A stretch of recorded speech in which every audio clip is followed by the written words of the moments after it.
প্রিয় ষষ্ঠ শ্রেণীর শিক্ষার্থীবৃন্দ, আশা করি সবাই ভালো আছো। তোমরা ইতিমধ্যে জেনে গেছো তোমাদের ষষ্ঠ সপ্তাহের অ্যাসাইনমেন্টের প্রশ্ন প্রকাশ হয়েছে।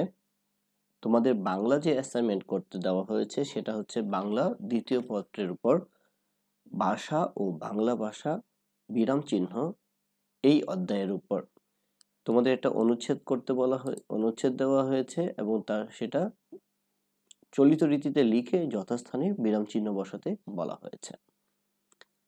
এখন আমরা দেখব এখানে যে অনুচ্ছেদটা আছে সেখানে কি লেখা আছে। সকাল বেলায় আমার নভেলের সপ্তদশ পরিচ্ছেদে হাত দিয়েছি, এমন সময় মিনি আসিয়াই আরম্ভ করিয়া দিল, বাবা রামদয়াল দারোয়ান কাকাকে কইয়া বলেছিল সে কিছুই জানে না।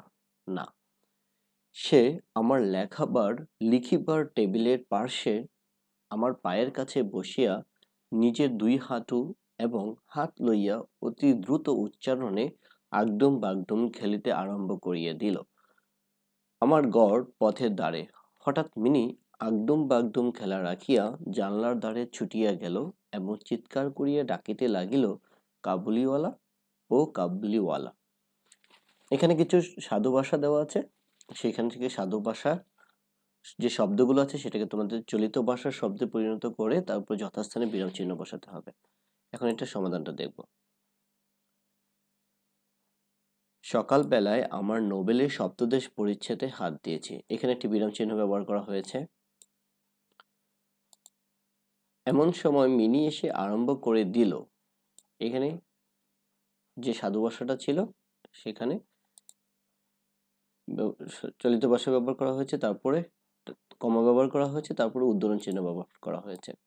বাবা রামদয়াল দারোয়ান কাকাকে কইয়া বলেছিল সে কিছুই জানে না।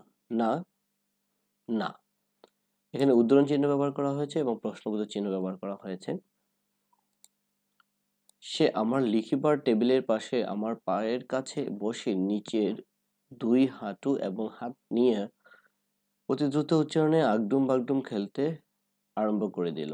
এখানে আগডুম বাগডুমের উপরে চিহ্ন বিরাম চিহ্ন বিরাম চিহ্ন একটা বসানো হয়েছে, সেটা তোমরা দেখতে পাচ্ছ। আমার গড় পথের দ্বারে।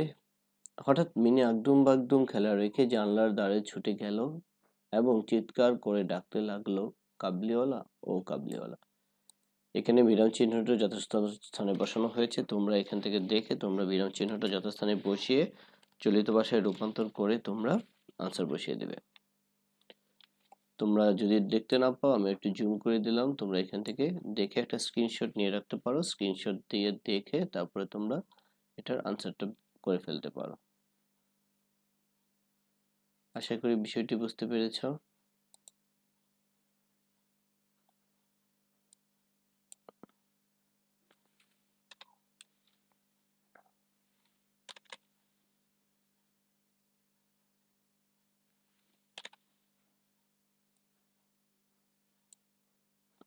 হ্যাঁ, এবার পারফেক্ট হয়েছে।